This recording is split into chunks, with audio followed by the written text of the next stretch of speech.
Perga, when they first hit Turkey. Why did John Mark quit? We didn't talk about that, but some people have suggested that John Mark quit when they first got to Turkey because he was homesick. He was a young kid, he just got homesick. Other people suggest, and I think probably more correctly, that as they hit Turkey, Paul started taking over. When they were in Cyprus, Barnabas was probably the lead character because he was from Cyprus. Uncle Barney, okay, Uncle Barnabas. And when they hit Turkey, Barnabas seems to be put in the backlight, and Paul seems to become the dominant speaker. And it's possible John Mark felt a little bit miffed for what was going on with his uncle, because there seems to be tension between John Mark and Paul. And so it's possibly that as the power shifted from Barnabas to Paul was obviously incredibly gifted, and John Mark was disillusioned a little bit and bailed out at that point.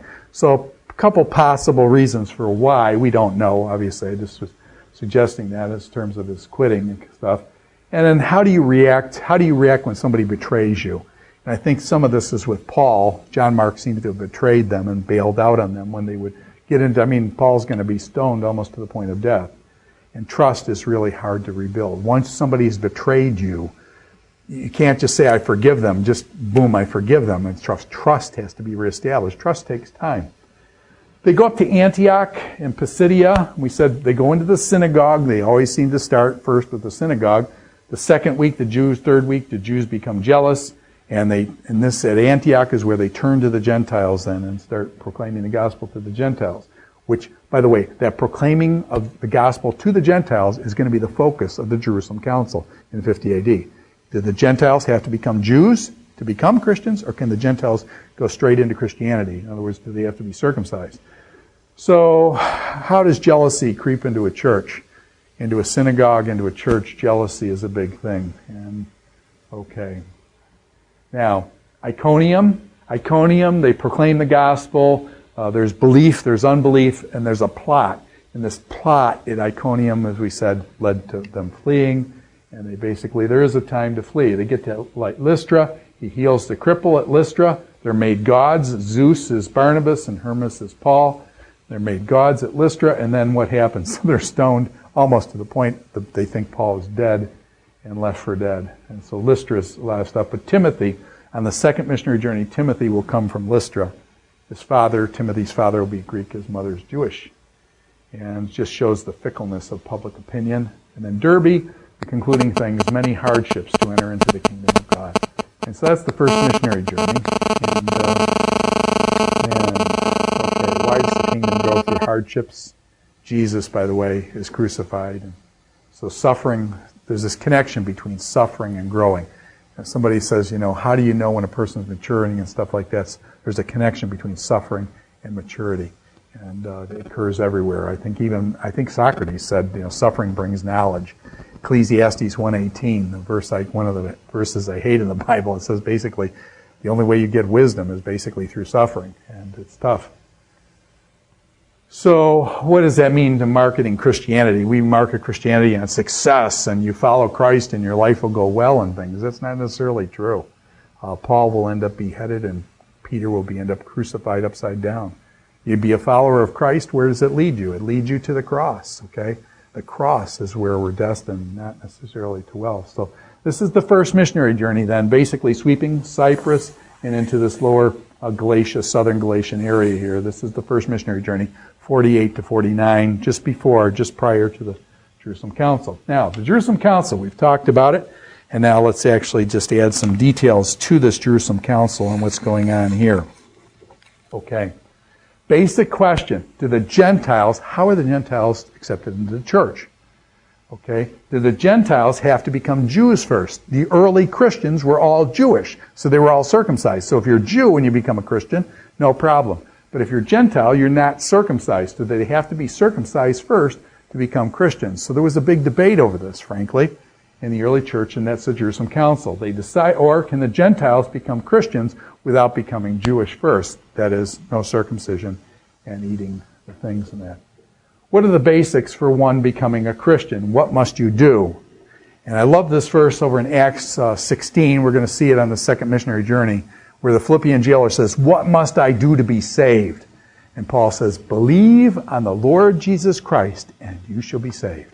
One of the clearest statements in all of Scripture in its simplicity. It's wonderful. And scholars will try to, make it complex and stuff. Wonderful. Believe on the Lord Jesus Christ and you shall be saved. Now we ask the question, what does it mean to believe? Okay, and that's a good thing to pursue, but beautiful statement there. Believe on the Lord Jesus Christ and you shall be saved. Now, at the Jerusalem Council, they do make some stipulations. The Jerusalem Council is described in Acts chapter 15. So 50 AD, this is the date we want to learn, 50 AD. Where was the first missionary journey? Just prior to this. 50 AD is the Jerusalem Council. By the way, when was the second missionary journey? The second missionary journey will be just after this. So 50 AD is the dividing point. First missionary journey, Jerusalem Council, second missionary journey.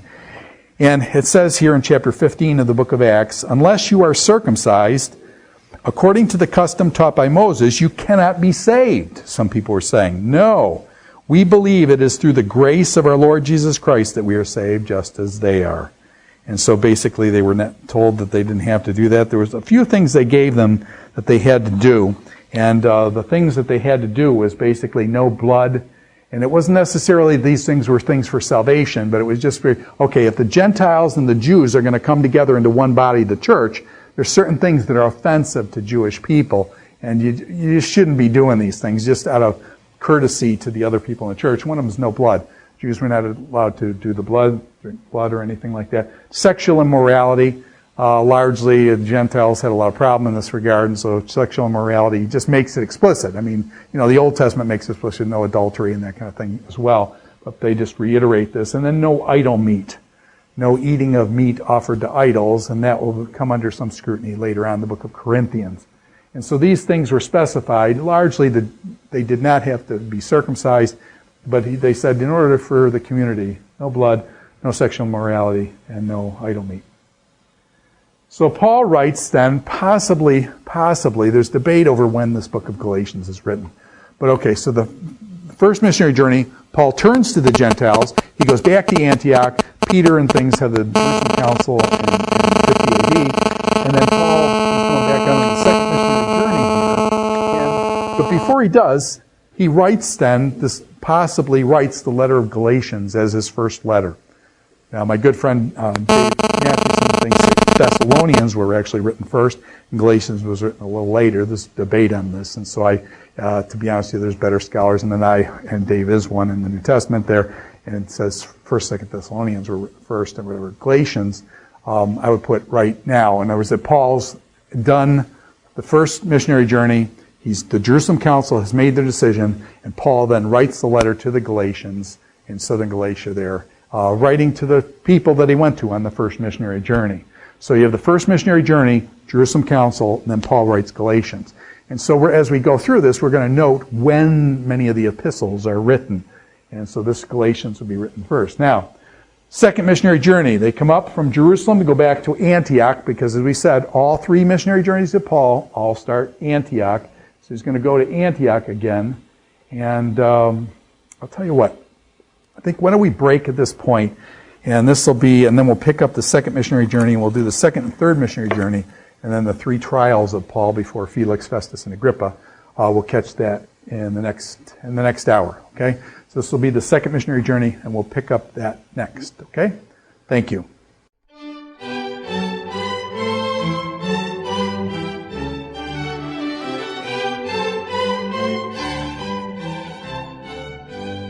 This is Dr. Ted Hildebrandt in his New Testament History, Literature, and Theology course, lecture number 21, on the book of Acts, the first missionary journey of the Apostle Paul.